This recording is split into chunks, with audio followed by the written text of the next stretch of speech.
Hi, this is God of Rabbits, and today I'd like to talk to you about advanced gearing options for your Ngamahu Cyclone build. In this guide, we're going to talk about best in slot items for each item slot, kind of regardless of cost. If you're looking to do a more budget build, there are plenty of guides available for that, but we want to talk about the top end and what a good corruption or a good enchantment on your items is going to look like, and what good base types are, for instance. For Helmet, we're looking at Devota's Devotion with Cyclone damage as our enchantment. This is basically best in slot because we don't really have many other enchantments that are synergistic with the build in any specific manner. And Devota's Devotion really is very hard to beat. You could look at a rare helmet or maybe a light poacher or something like that, but for pound with additional attack speed and movement speed, it's really all you're looking for in a Cyclone build. For our Ngamahu's Flame, we're going to be looking for the Corruption +2 to weapon range. Other good corruptions are Culling Strike if you're not a Slayer, perhaps Fire Damage leached as life, or even Power Charges, but you need a way to generate Power Charges and benefit from critical strikes. This necessarily isn't the build for that, so +2 to weapon range is probably the best in slot enchantment or corruption for your Ngamahu's Flame. For our Amulet slot, we use Zoph's Blood. Zoph's Blood is best in slot, and the best in slot corruptions for this are +1 Curse, Fire Damage leached as life, and +1 Frenzy Charge if you have the ability to generate Frenzy Charges. +1 Curse amulets are very hard to find at any given time in a league. They may not exist for sale, so your ability to procure this item is somewhat limited. For ring slots, we're going to be looking primarily at opal rings. For our opal rings, we're going to be looking at getting a lot of life, a lot of damage, and a lot of resistances. A best in slot ring is going to have 50 plus life. It's going to have elemental damage with attack skills, perhaps fire damage, perhaps flat fire, and then primarily we're going to be looking at Elder and Shaper mods to round out a really, really nice ring. A good choice of Elder and Shaper mods, for instance, are increased melee damage, increased projectile attack damage, the ability to curse with Poacher's Mark, for instance, or Warlord's Mark, the ability to have a level 22 Herald of Ash. These things are not incredibly easy to find on a ring because they are Shaper and Elder mods only, and on top of that, you're going to want to round it out with a really good ring, for instance, with a lot of damage. So the ability to procure these is very low. So in essence, just look for a very, very high damage ring, and if it happens to have extra mods on it, that would probably end up being a very good choice for you.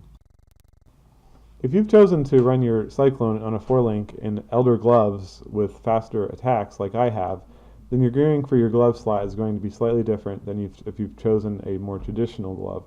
If you've chosen a more traditional glove, you might be looking for a Corrupted Implicit of curse enemies with elemental weakness on hit. That would be a wonderful glove, but they're very hard to procure because there's not a really large amount of gloves that are both good and have that Corrupted Implicit on them in the market traditionally.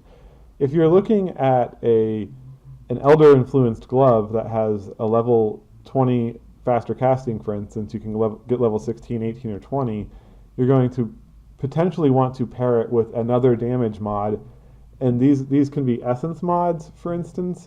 There's a really good one, Socketed Gems deal 175 to 225 additional fire damage. That would be an amazing glove. There's also Socketed Gems have more attack and cast speed, like the pair of gloves that I'm wearing currently.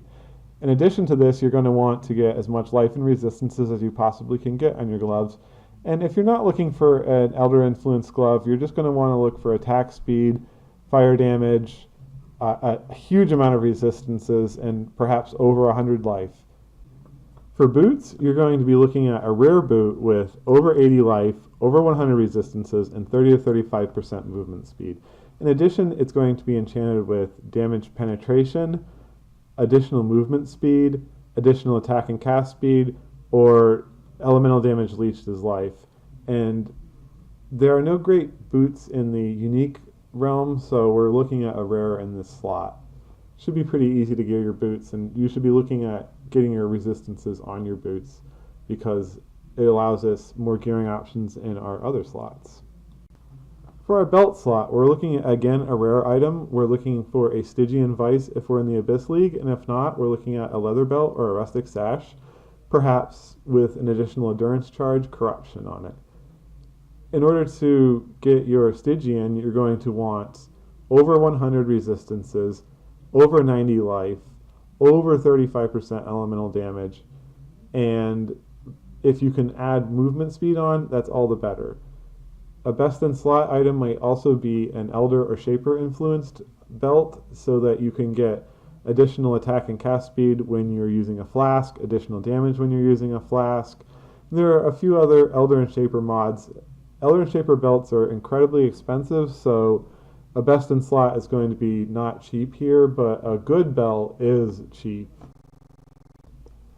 For our jewel slots, we're going to be looking at 2 unique jewels and the rest are rare. Our unique jewels are going to be a Red Dream or Red Nightmare and a Watcher's Eye with anger mods on it. The Red Dream and Red Nightmare are pretty self-explanatory. Red Nightmare isn't really a great improvement because it only gives you 5% block chance total on the build, so your ability to block isn't going to be high either way. And then for the Watcher's Eye, we're going to be looking at primarily 3 anger mods. The first anger mod is Fire Penetration, the second one is physical damage added as fire damage, and the third one is fire damage leached as life. Any combination of those 3 is good.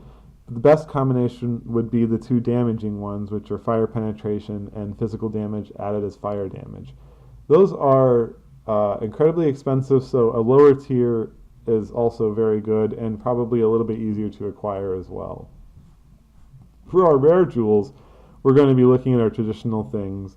Fire damage, physical damage, life, theoretically resistances or intelligence if it helps you round out your build. Just generally good 4-stat jewels. For our Stygian, we're going to put an Abyssal Jewel in there. It's going to be a Murderous Eye Jewel, probably with axe damage on it. So for your chest, you have quite a few options. The build here uses Kaom's Heart, and your best implicit for this would be +1 max resistances. That's a great implicit, and there's really not a lot of other competition for it because most implicits rely on the ability of having sockets. If you're looking at a different chest such as Brion's Lithe or Belly of the Beast, you might be looking at a slightly wider range of implicits, but not really anything great. Like a +1 gems doesn't really do much to Cyclone because it's an attack-based skill, so you're probably also looking at best in slot being a +1 res version of those chests. Those are incredibly expensive, and really, if you're looking at that, you should already have almost all your other corruptions and implicits taken care of first. So that's about it for the build. That's all the slots with all the best enchantments and implicits, corruptions, and whatnot. If you want to check out some other gameplay footage of this build, there's plenty on my channel, and feel free to subscribe if you want to check out the new stuff I have in the future. Unfortunately, my channel is being demonetized, and I don't think that I'm going to be able to beat the new threshold for monetization, so that may be the end of it, but if there's any chance, the best way you can help is by subscribing. Sorry for the plug. Thank you for watching very much, and have a great day. This has been God of Rabbits.